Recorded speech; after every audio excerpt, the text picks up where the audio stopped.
আসসালামু আলাইকুম। এটিএন বাংলা সংবাদে সবাইকে স্বাগত জানাচ্ছি চৈতি সরওয়ার। শুরুতেই জানিয়ে দেব বিআরবি কেবলস সংবাদ শিরোনাম। ভারতে করোনা সংক্রমণ বাড়ায় 14 দিন সীমান্ত বন্ধ ঘোষণা বাংলাদেশের। চালু থাকবে আমদানি রফতানি ও পণ্য পরিবহন।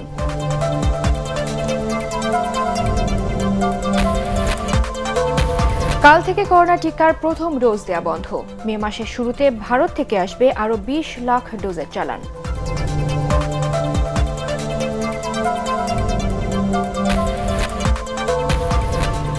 করোনা ভাইরাসে আরও 101 জনের প্রাণহানি। মৃতের সংখ্যা ছাড়ল 11,000। দোকানপাট, শপিং মল রাত 9টা পর্যন্ত খোলা রাখার সিদ্ধান্ত।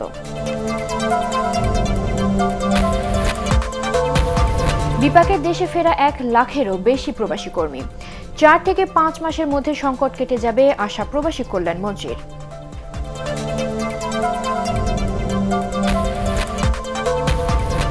এবং ছাত্র শিক্ষকের রাজনীতি নিষিদ্ধ করল কওমি মাদ্রাসার সর্বোচ্চ বোর্ড। পাকিস্তানের জঙ্গি গোষ্ঠীর সাথে সম্পৃক্ততা ছিল মামুনুল হকের, জানালো পুলিশ। শুনছিলেন বিআরবি কেবলস সংবাদ শিরোনাম। এবারে বিস্তারিত সংবাদ। ভারতে করোনা ভাইরাস পরিস্থিতির অবনতি হওয়ায় দেশটির সাথে বাংলাদেশের সব সীমান্ত বন্ধের সিদ্ধান্ত নিয়েছে সরকার। আগামীকাল সোমবার থেকে 2 সপ্তাহ পর্যন্ত এই সিদ্ধান্ত বলবৎ থাকবে। সরকারের সিদ্ধান্ত অনুসারে ভারত সীমান্ত দিয়ে জনচলাচল বন্ধ হয়ে গেলেও পণ্য আমদানি রফতানি চলবে। আগে থেকেই ভারতের সাথে আকাশপথে চলাচল বন্ধ রয়েছে। রোববারের এই সিদ্ধান্তের ফলে দেশটির সাথে স্থলপথে চলাচল বন্ধ হয়ে যাবে। ভারতীয় সংবাদ মাধ্যমের খবর অনুসারে দেশটিতে প্রতিদিনই করোনা শনাক্ত ও সংক্রমণের রেকর্ড হচ্ছে। গত 24 ঘন্টায় দেশটিতে প্রায় 3.5 লাখ মানুষ নতুন করে করোনায় আক্রান্ত হয়েছেন। মারা গেছেন 2,500-এর বেশি মানুষ।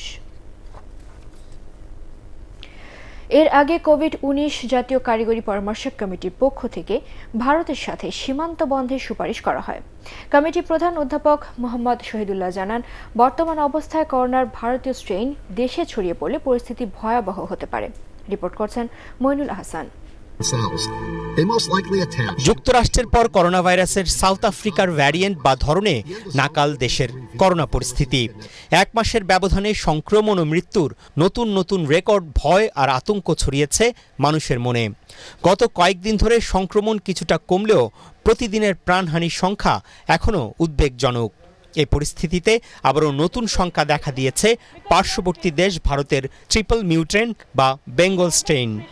বিশেষজ্ঞরা বলছেন, রোগ প্রতিরোধ ক্ষমতাকে পাশ কাটিয়ে করোনার ভারতীয় স্ট্রেইনের সংক্রমণ ছড়ানোর ক্ষমতা অনেক বেশি।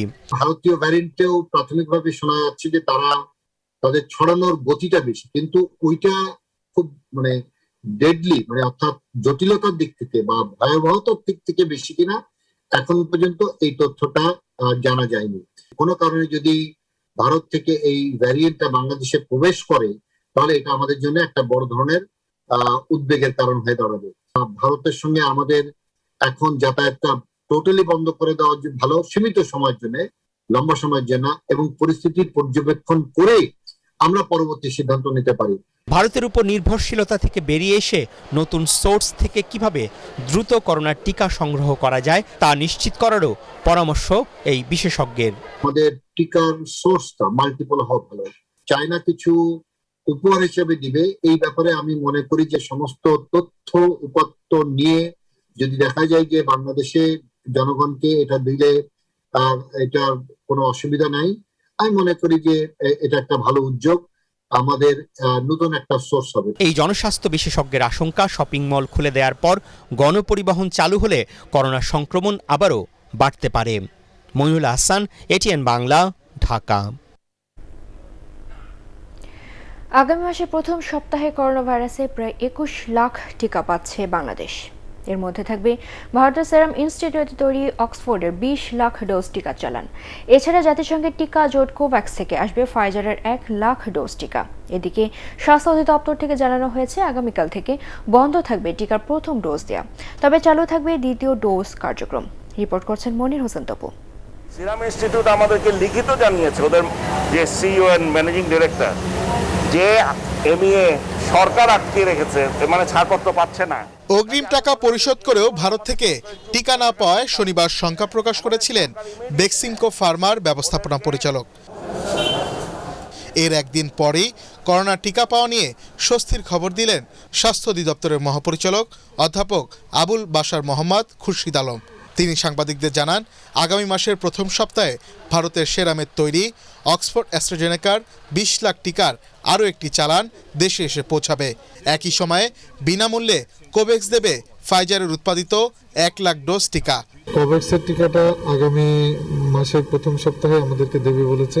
আর আমরা আমাদের এই অ্যাস্ট্রাজেনিকা টিকাটাই আমরা আশা করছি যে আমাদের যে ঘাটতির যেটুকু সম্ভাবনা 20 লাখ ডোজ আমাদেরকে ভ্যাকসিন কোর তাদের উচ্চতন মহল আমাদেরকে জানিয়েছে যে তারা আমাদেরকে এই টিকাটা এর মধ্যে এনে দেবে। এদিকে পরবর্তী নির্দেশ না দেওয়া পর্যন্ত প্রথম ডোজ টিকা দেওয়ার কার্যক্রম বন্ধ ঘোষণা করেছে স্বাস্থ্য অধিদপ্তর। তবে স্বাস্থ্যের ডিজি জানিয়েছেন, প্রথম ডোজ বন্ধ থাকলেও চালু থাকবে টিকার দ্বিতীয় ডোজ দেওয়ার কার্যক্রম। যেটুকু ঘাটতির আমরা আশঙ্কা করছি সেই টিকাটা হয়তো পেয়ে যাব। আশা করছি আমাদের যাদেরকে এ পর্যন্ত আমরা প্রথম ডোজ দিয়েছি তাদেরকে সম্পূর্ণভাবে দ্বিতীয় ডোজ আমরা দিতে পারব। এছাড়া স্বাস্থ্যের ডিজি আরও জানিয়েছেন, চীন সরকারের উপহার হিসেবে সিনোফা কোম্পানির তৈরি 5 লাখ ডোজ করোনার টিকা যে কোনো সময় দেশে এসে পৌঁছাবে। মনির হোসেন তপু, ATN বাংলা, ঢাকা। দেশে করোনা ভাইরাসে আবারও শতাধিক মৃত্যু।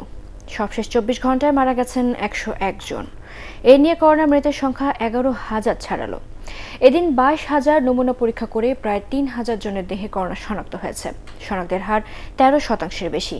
এদিকে স্বাস্থ্য অধিদপ্তরের ভার্চুয়াল সভায় স্বাস্থ্যমন্ত্রী বলেন, মানুষের উদাসীনতার কারণে করোনার দ্বিতীয় ঢেউ এসেছে। কামরুজ্জামান রাজীবের রিপোর্ট। মার্চের শেষে শুরু হওয়া করোনার দ্বিতীয় ঢেউ এপ্রিলে এসে প্রকট আকার ধারণ করে। গত 19 এপ্রিল সর্বোচ্চ 112 জনের মৃত্যুর পর 24 এপ্রিল মৃতের সংখ্যা 83 জনে নেমে আসে। টানা 5 দিন নিম্নমুখী থাকার পর আবারও শতাধিক প্রাণহানি। এ নিয়ে এপ্রিলের 25 দিনে মৃতের সংখ্যা 2000 ছাড়ালো। এপ্রিলের দ্বিতীয় সপ্তাহে সংক্রমণ হার পৌঁছে 23.5 ভাগের উপরে। গত এক সপ্তাহে এই হার নেমে এসেছে 13% মধ্যে। এদিকে বিশ্ব ম্যালেরিয়া দিবস উপলক্ষে এক ভার্চুয়াল আলোচনা সভায় স্বাস্থ্যমন্ত্রী বলেন, সরকারের বিধিনিষেধ ও স্বাস্থ্যবিধি না মানায় করোনার ভয়াবহতা বেড়েছে। অভিজ্ঞতা থেকে আমরা শিক্ষা গ্রহণ না করি তাহলে পরে করোনা মহামারী বারবার আমাদেরকে আক্রমণ করবে এবং আমাদের সংক্রমণ বৃদ্ধি পাবে, মৃত্যু বৃদ্ধি পাবে এবং হাসপাতালগুলো রোগী জায়গা দিতে পারবে না। কোনো দেশই পারছে না। ভারতের কি অবস্থা, 3.5 লক্ষ লোক প্রত্যেকদিন সংক্রমিত হচ্ছে, 2-3 হাজার লোক রোজ মৃত্যুবরণ করছে। কাজে এর থেকে আমাদের শিক্ষা গ্রহণ করা উচিত। সবশেষ 24 ঘন্টায় মৃত 101 জনের মধ্যে 52 জন পুরুষ, 49 জন নারী। সুস্থতার হার 88%। কামরুজ্জামান রাজীব, ATN বাংলা, ঢাকা। রাজধানীতে দোকানপাট ও শপিং মল রাত 9টা পর্যন্ত খোলা রাখা যাবে বলে জানিয়েছে ঢাকা মহানগর পুলিশ ডিএমপি।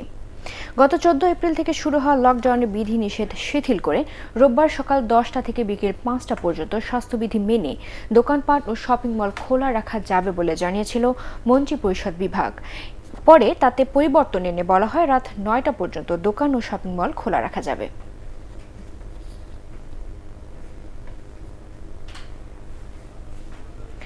টানা 11 দিন বন্ধ থাকার পর সারা দেশে খুলে দেওয়া হয়েছে শপিং মল ও দোকানপাট। তবে স্বাস্থ্যবিধি মানছে না অনেকেই। অধিকাংশ ক্রেতা মাস্ক পরলেও ছিল না শারীরিক দূরত্ব। যদিও গণপরিবহন বন্ধ থাকায় কেনা বেচা ছিল কম। রিপোর্ট করছেন হুমায়ুন চিস্তি। স্বাস্থ্যবিধির শর্ত মেনে মার্কেট শপিং মল খোলার কথা থাকলেও এদিন নগরীর বিভিন্ন মার্কেট ঘুরে দেখা গেছে অধিকাংশেরই প্রবেশপথের জীবাণুনাশক টানেল কাজ করছে না। আবার কোনো কোনো মার্কেটে বসানো হয়নি টানেল, নেই তাপমাত্রা মাপার ব্যবস্থাও। টেম্পারেচার মেশিনটা আছে আমাদের কাছে, আছে অফিসে রাখা আছে। দোকানে যে একটা করে ব্যবস্থা থাকার কথা ছিল, যে প্রতিটা দোকানে একটা সেফটির ব্যবস্থা, সেটা তো দেখলাম না। কোনো দোকানে হ্যান্ড স্যানিটাইজার দেখা যায় নাই। আমরা বাসা থেকে আসার সময় মাস্ক পরে আসছি আর সতর্কতার সাথে আসছি। মার্কেট কর্তৃপক্ষ বলছে ক্রেতাদের স্বাস্থ্য সুরক্ষা নিশ্চিত করতে আরো কয়েকদিন সময় লাগবে। এগুলো আবার দীর্ঘদিন পরে খোলা হওয়ার কারণে নষ্ট হয়ে যেত, এগুলো আবার ঠিক করতে হবে আমাদের। জীবাণুনাশক ট্যানেক আমাদের আছে, কিন্তু আসলে সেদিনের নির্দেশনা আসেনি ব্যবহারের জন্য, যার জন্য আমরা উপরে উঠে রাখছি। সাধারণ ক্রেতাদের মুখে মাস্ক থাকলেও শারীরিক দূরত্ব মানার বালাই নেই। কোথাও কোথাও সরকারের নো মাস্ক নো সার্ভিসও কাজ করছে না। বাচ্চাগুলো তো রোজার দিন নিঃশ্বাস নিতে পারতেছে না, বন্ধ হয়ে যেতেছে। খেয়াল তো করে বলছে, মানে ওনাকে বলছে, উনি ব্লগে বলার লগে লাগে উনি।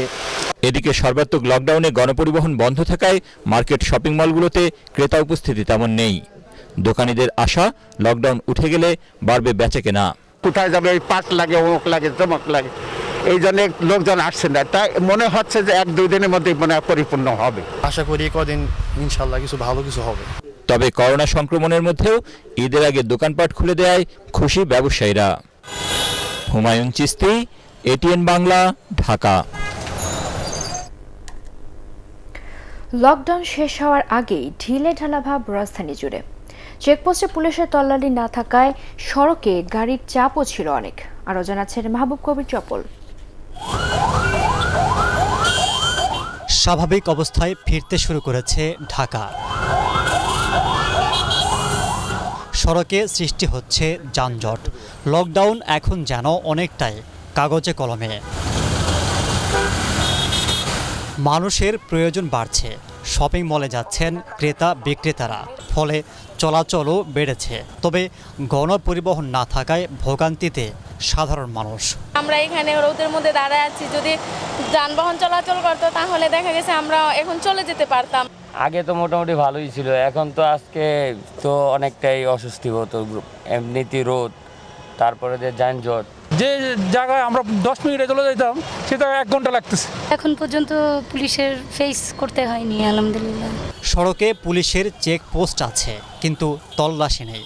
এসব চেকপোস্টের কারণে অনেক জায়গায় সৃষ্টি হচ্ছে যানজট। শীতল তো ওইভাবে করা হয় নাই, মার্কেট খুলে গেছে, এই জন্য অনেক মুভমেন্ট পাস, এই জন্য গাড়ির সংখ্যা অনেক বেড়ে গেছে। লকডাউন শেষ হলে গণপরিবহন চলাচলে সবুজ সংকেত দিয়েছে সরকার। এতে দূরপাল্লার বাস চালানোর প্রস্তুতি নিচ্ছেন মালিক শ্রমিকরা। আমরা 100% স্বাস্থ্যবিধি মাইনা গাড়ি চালাবো। গাড়ি চালালে আমরা বাঁচবো, যদি না চালাতে পারি তাহলে আমরা আসলেই মালিক এবং শ্রমিকরা না খেয়ে মারা যাবে। আমাদের গাড়ি যেখানে আছে কাউন্টার স্টাফ যাদের যা আছে সেইভাবে আমরা সবাই বলে পেলে সেইভাবে রাখছি যে হয়তো আমাদের 29 তারিখ সকাল থেকে গাড়ি চলতে পারে। জীবন এবং জীবিকার সমন্বয় করতেই লকডাউন শিথিলের সিদ্ধান্ত নিয়েছে সরকার। এই অবস্থায় করোনা কবে নাগাদ নিয়ন্ত্রণে আসবে তা অনিশ্চিত। তবে বাঁচতে হলে নিজ দায়িত্বে সতর্ক থাকতে হবে। মাহবুব কবির চপল, এটিএন বাংলা, ঢাকা। করোনায় দেশে ফেরা 1 লাখেরও বেশি প্রবাসী কর্মীর মহা দুর্যোগ চলছে। সঞ্চয় শেষ, রোজগার নেই, ধার দেনাও পাওয়া যায় না এই দুর্দিনে। বিদেশের কর্মস্থলে ফেরার টিকিটের দাম 3 গুণ। তবে 4 থেকে 5 মাসের মধ্যে এই সংকট কেটে যাবে বলে আশা করছেন প্রবাসী কল্যাণ ও বৈদেশিক কর্মসংস্থান মন্ত্রী ইমরান আহমেদ। অবশ্য বিশেষজ্ঞদের আশঙ্কা, মহাপরিকল্পনার অভাবে দীর্ঘায়িত হতে পারে এই সংকট। কেরামতুল্লাহ বিপ্লবের বিশেষ রিপোর্ট। করোনার ভয়াল সংক্রমণ থেকে বাঁচতে শুধু বাংলাদেশ নয়, বিশ্বের বহু দেশই লকডাউন দিতে বাধ্য হয়েছে। কোথাও কোথাও দেয়া হয়েছে কারফিউ। এমন পরিস্থিতিতে কর্মহীন হয়েছে কোটি কোটি মানুষ, যার মধ্যে আছেন 54টি দেশে কর্মরত 11 লাখেরও বেশি বাংলাদেশি। এদের 2.25 লাখ এরই মধ্যে দেশে ফিরেছেন, যদিও এসব সরকারি পরিসংখ্যান নয়। এই ধরনের একটা সংবেদনশীল সেক্টরকে নিয়ে যদি কাজ করতে হয়, তাহলে এটাকে পার্টিসিপেটরি প্রসেসের মাধ্যমে এই সিদ্ধান্তগুলো নিতে হবে, এবং সেটা না হলে চরম দুর্ভোগের মধ্যে এই শ্রমিকরা তো পড়বেনই, জাতীয় অর্থনীতি নানা রকম সংকটের মধ্যে সেটা পড়েছে, সেটা আরো বেশি সেটা বেগবান হবে। আমরা যতই চেষ্টা করি না কেন, অবকাঠামোগত যদি আমরা স্ট্রেংথ না থাকি, আমরা কিন্তু এটা দেরি হবেই। প্রায় 150 কোটি টাকা আমরা ইতিমধ্যে বিতরণ করেছি। আশা করি দ্যাট আমরা বাই জুন আমরা এটা 200 কোটি টাকা হয়ে যাবে, আর বাই ডিসেম্বর আমাদের যে হাতে যে 750 কোটি টাকা যেটা আছে এটা শেষ হয়ে যাবে। জনশক্তি ও অভিবাসন খাতের বিশেষজ্ঞরা এও বলছেন, মহামারীতে এই খাতে বিশেষ নজর দেয়া হয়নি, নেওয়া হয়নি মহাপরিকল্পনা, তাই সংকট বেড়েছে, বাড়তে পারে আরও। যারা বিদেশ থেকে এসছে, যারা বিদেশে আবার যাবে, এখানে আটকে পড়েছে, সেখানে কিন্তু তাদের ভিসার মেয়াদ শেষ হয়ে যাচ্ছে, এমপ্লয়াররা তাদেরকে নিতে চাচ্ছে না, সেখানে কিন্তু কূটনৈতিকভাবে আমরা কিন্তু সেভাবে সাকসেসফুলি সেটা হ্যান্ডেল করতে পারিনি। অভিবাসী কর্মীদেরকে নিয়ে আমরা গর্ব করি, আমাদের সরকার গর্ব করে, যাদের আয় দিয়ে আমরা বলি আমাদের অর্থনৈতিক শক্তি বাড়ছে, কিন্তু তাদের প্রতি আমরা কোনোভাবে সম্মান রক্ষা করতে পারিনি। প্রথমে যে ফ্লাইট ক্যান্সেল ক্যান্সেল হলো, এটার জন্য অবশ্যই কেউ না কেউ রেসপন্সিবল, যারা দায়িত্ববান কেউ একজন এটা নেগোশিয়েট করতে পারেনি অথবা এটা ফেল। এই কারণে শ্রমিকদের টিকিট ক্যান্সেল হয়েছে, এই জন্য যে আর্থিক ক্ষতি হয়েছে এটা তারা লফুলি ক্ষতিপূরণের জন্য এন্টাইটেলড। প্রবাসী কর্মীদের আহাজারি এখনও খুব একটা দৃশ্যমান হয়নি। রাজধানীর সংশ্লিষ্ট দপ্তরগুলোতে বাড়েনি তাদের চাপ, তাই শিগগিরই তা দেখা যাবে বলেও আশঙ্কা করছেন এই বিশ্লেষকরা। কেরামতুল্লাহ বিপ্লব, এটিএন বাংলা, ঢাকা। দেশের কওমি মাদ্রাসাগুলোর ছাত্র শিক্ষকদের রাজনীতি করা থেকে নিষিদ্ধ করেছে সর্বোচ্চ নীতি নির্ধারণী বোর্ড আল হাইয়াতুল উলা লিল জামিয়াতিল কওমিয়া বাংলাদেশ। রোববার রাজধানী যাত্রাবাড়ী মাদ্রাসায় সংস্থাটির স্থায়ী কমিটির সভায় এই সিদ্ধান্ত নেওয়া হয়। এতে সভাপতিত্ব করেন আল হাইয়াতুল উলিয়ার চেয়ারম্যান আল্লামা মাহমুদুল হাসান। হাইয়াতুল উলিয়ার অফিস সম্পাদকের স্বাক্ষরিত বিবৃতিতে এ তথ্য জানানো হয়েছে। বৈঠকে কওমি অঙ্গনে বিরাজমান অস্থিরতা থেকে ঐতিহ্যবাহী এই শিক্ষা ব্যবস্থার সুরক্ষা এবং উলামায়ে কেরামের মান বজায় রেখে স্বাভাবিক অবস্থায় ধর্মীয় কার্যক্রম চালিয়ে যাওয়ার সুষ্ঠু পরিবেশ তৈরির উদ্যোগ নিয়ে আলোচনা হয়।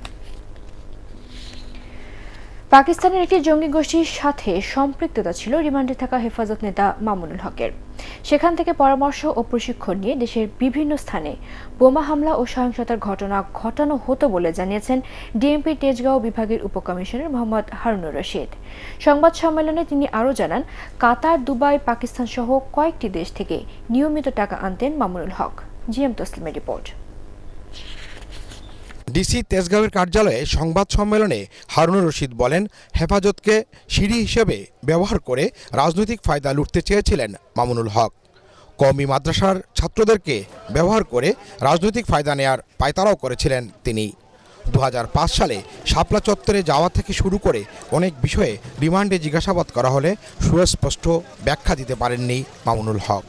সরকারকে উৎখাত করা, বিএনপি জামাত সবার সাথে যোগাযোগ রক্ষা করা, বিভিন্ন মতাদর্শী মানুষের সাথে রক্ষা করা, ভাববি মসজিদের নাম দিয়ে সে ইসলাম পন্থী মানুষের কাছ থেকে, ভারত বিদ্বেষী মানুষের কাছ থেকে একটা ফান্ড কালেকশন করে কওমি মাদ্রাসার ধর্মভীরু যে উঠতি বয়সী বাচ্চা শিশুদেরকে উগ্রবাদ দিকে ঠেলে দিয়ে ভাঙচুর করে সে চেয়েছিল যে একটা সে ক্ষমতা যাবে। ডিসি তেজগাঁও আরও জানান, তার ভগ্নিপতি নিয়ামতুল্লাহর মাধ্যমে পাকিস্তানি জঙ্গি গোষ্ঠীর সাথে যোগাযোগ হয় মামুনুল হকের।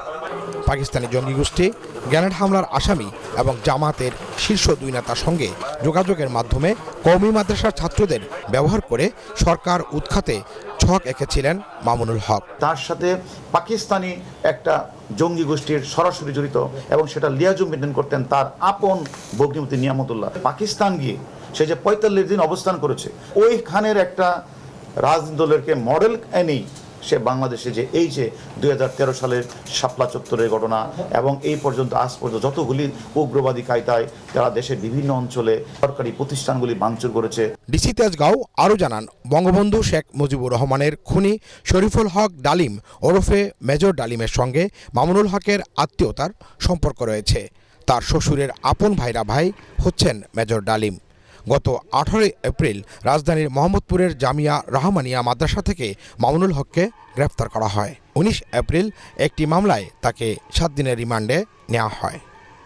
GM Taslim, ATN Bangla, Dhaka. নাশকতার সাথে জড়িত হেফাজত ইসলামের নেতাদের গ্রেফতার করা হচ্ছে বলে জানিয়েছেন স্বরাষ্ট্রমন্ত্রী আসাদুজ্জামান খান কামাল। রাজধানীর মানিক মিয়া এভিনিউয়ে ঢাকা মহানগর উত্তর আওয়ামী লীগের উদ্যোগে করোনায় আক্রান্ত রোগীদের জন্য ফ্রি অক্সিজেন সেবা কার্যক্রমের উদ্বোধনী অনুষ্ঠানে তিনি একথা জানান। স্বরাষ্ট্রমন্ত্রী আরও বলেন, হেফাজতের সাথে আলোচনা হতেই পারে, তবে দুষ্কৃতিকারীদের কাউকে ছাড় দেওয়া হবে না।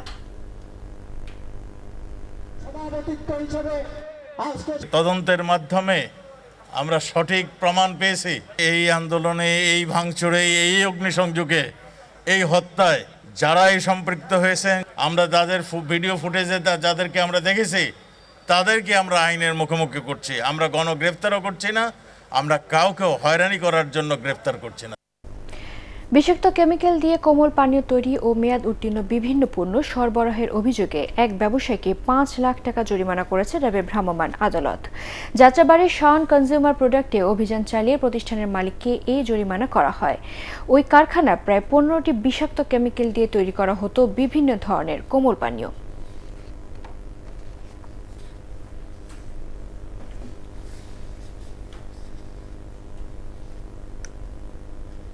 এবারে ই ভ্যালি ইফতার সংবাদ।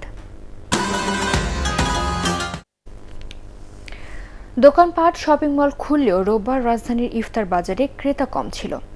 বিক্রেতারাও ইফতারের অল্প পসরা সাজিয়ে বসেছেন। তবে ইফতার পাওয়ার আশায় রাজধানীর বিভিন্ন স্থানে ভিড় করছেন দুস্থ মানুষেরা। রাজধানীর বিভিন্ন এলাকা ঘুরে ইফতার বাজারের খবর জানাচ্ছেন নিয়াজ জামান সজীব। ক্রেতার আশায় ইফতারির পসরা সাজিয়ে বসেছেন দোকানিরা। অন্যবারের তুলনায় আইটেম কম হলেও আশানুরূপ ক্রেতা পাচ্ছে না বিক্রেতারা। লকডাউনের কারণে রাজধানীর দোকানগুলোতে বাহারি ইফতারের আয়োজনের চিত্র বদলে গেছে। আমরা পাকাই নষ্ট হয়ে যায় অনেক মাল, কি করব? আর ইফতারি মাল আজকের মাল তো আর কালকে বেচা যায় না। অন্যান্য বছরের তুলনায় এবার তার অর্ধেকও হচ্ছে না। সবকিছু স্বাস্থ্যবিধি মান্য না, ইনশাল্লাহ আমরা সব কাজ করতেছি। ক্রেতারাও এবার তেমন একটা ভিড় করছেন না নামি দামি দোকানগুলোতে। অলিগলির দোকানগুলোতে ধুম বিক্রির চিরায়ত চিত্রও তেমন দেখা যাচ্ছে না। তবে ক্রেতা বিক্রেতাদের মধ্যে স্বাস্থ্যভীতি মানার আগ্রহ তেমন একটা নেই।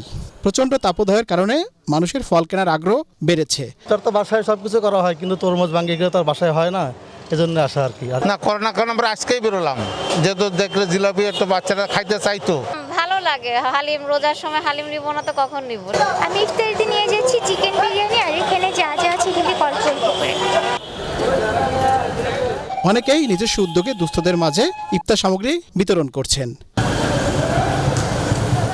নিয়াজ জামান সজীব, এটিএন বাংলা, ঢাকা। এবারে আল আরাফা ইসলামী ব্যাংক অর্থ সংবাদ।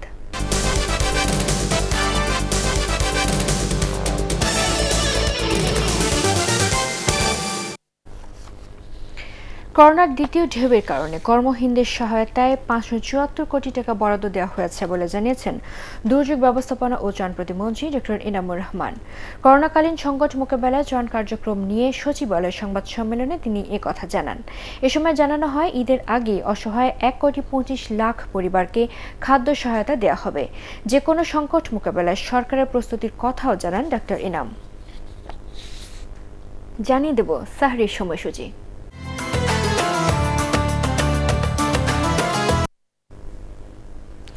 এবারে জানিয়ে দিচ্ছি ঢাকা সহ 7 বিভাগীয় শহরের সাহরির সময়সূচি।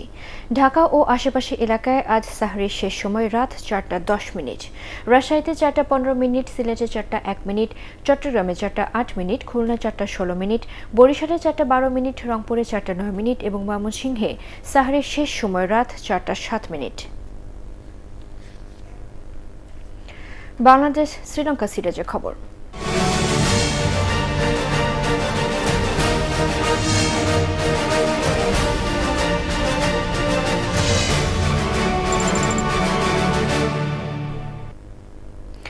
ড্র দিয়ে শেষ হলো পাল্লাকিলিতে বাংলাদেশ ও শ্রীলঙ্কার মধ্যকার প্রথম টেস্ট। ম্যাচের শেষ দিন বৃষ্টিতে খেলা বন্ধ হওয়ার আগে বাংলাদেশের দ্বিতীয় ইনিংসে সংগ্রহ করে 2 উইকেটে 100 রান। এর আগে শ্রীলঙ্কা প্রথম ইনিংস ঘোষণা করে 8 উইকেটে 648 রানে। বাংলাদেশের প্রথম ইনিংস ডিক্লেয়ার করে 7 উইকেটে 541-এ। রিপোর্ট করছেন SM আশরাফ। পাল্লেকেলের উইকেটে ব্যাট করা কতটা সহজ ম্যাচের শেষ দিন দ্বিতীয় সেশনে 4 ছক্কার দুটি ছড়িয়ে তাই দেখালেন তামিম ইকবাল। হাফ সেঞ্চুরি তুলে নিতে টাইগার ওপেনার খেলেন মাত্র 56 বল। দলের রান যখন 52, তামিম তখন 50 রানে। 107 রানে পিছিয়ে থেকে দ্বিতীয় ইনিংস শুরু করে সফরকারীরা। দলের 21 রানে সাইফ হাসানের বিদায়ের পর 6 রানের মধ্যে আগের ইনিংসের সেঞ্চুরিয়ান নাজমুল হোসেন শান্ত বিদায় নিলে কিছু সময়ের জন্য অশুভ সংখ্যা ভর করে বাংলাদেশ শিবিরে। কিন্তু 73 রানের জুটি গড়ে দলকে নিরাপদ দূরত্বে নিয়ে যান তামিম মমিনুল। 10-4 আর 3 ছক্কায় 74 রানে অপরাজিত থাকেন টাইগার ওপেনার আর অধিনায়ক 23 রানে। এর আগে 3 উইকেটে 512 রান নিয়ে খেলতে নামা লঙ্কানদের ইনিংসের পঞ্চম ওভারই আঘাত হানেন তাসকিন আহমেদ। 345 রানে ভাঙে চতুর্থ উইকেট জুটি। ডি সিলভা ফেরেন 166-এ। এরপর দিমুথ করুণারত্নের ইনিংসটাকে 244-এর বেশি বাড়াতে দেননি টাইগার পেসার। 544-এ বিদায় নেন লঙ্কান অধিনায়ক। আরও 3 উইকেট হারিয়ে 104 রান যোগ করে শ্রীলঙ্কা। লাঞ্চ বিরতিতেই ইনিংস ঘোষণা করে স্বাগতিক দল। তাসকিন নেন 3 উইকেট। টানা 5 দিন নিষ্প্রাণ ম্যাচের শেষ সেশনে বৃষ্টি আর মাঠেই নামতে দেয়নি। 29 এপ্রিল দ্বিতীয় ও শেষ টেস্টে এ মাঠে মুখোমুখি হবে দু দল। SM Ashraf, ATN Bangla. জানিয়ে দেব পার্টিক্স খেলার খবর।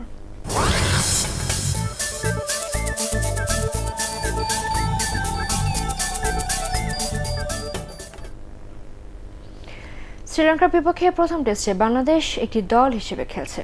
ব্যাটিং বোলিং সব বিভাগে বাংলাদেশ ভালো করেছে বলে জানান বাংলাদেশ ক্রিকেট দলের অধিনায়ক মমিনুল হক। ব্যাটিং পিচে তাসকিনের বোলিংয়ের প্রশংসাও করেন মমিনুল। এই ড্র দ্বিতীয় ম্যাচে বাংলাদেশের খেলোয়াড়দের আত্মবিশ্বাস বাড়াবে বলে মনে করেন বাংলাদেশের টেস্ট অধিনায়ক।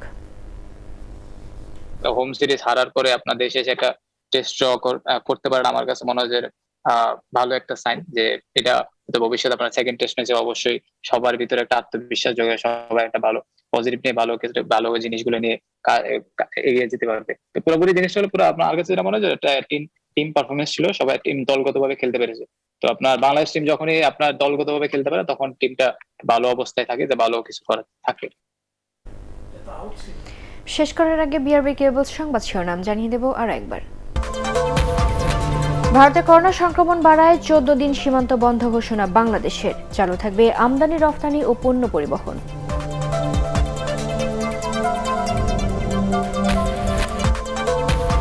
কাল থেকে করোনার টিকার প্রথম ডোজ দেয়া বন্ধ। মে মাসের শুরুতে ভারত থেকে আসবে আরো 20 লাখ ডোজের চালান।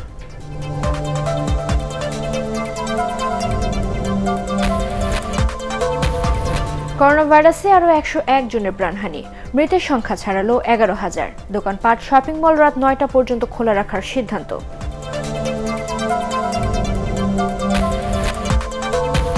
বিপাকে দেশে ফেরা 1 লাখেরও বেশি প্রবাসী কর্মী। 4 থেকে 5 মাসের মধ্যে সংকট কেটে যাবে আশা প্রবাসী কল্যাণ মন্ত্রীর।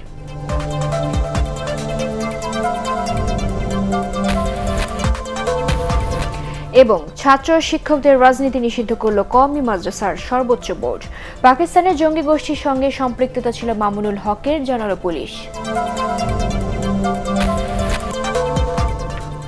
পরবর্তী সংবাদ দেখার আমন্ত্রণ জানিয়ে এখনকার মতো শেষ করছি। করোনা ভাইরাস থেকে নিজেকে সুরক্ষিত রাখতে মাস্ক পরুন এবং বারবার হাত পরিষ্কার করুন। এটিএন বাংলা সংবাদ ইউটিউবে দেখতে ব্রাউজ করুন, YouTube/এটিএন বাংলা নিউজ। ধন্যবাদ সবাইকে।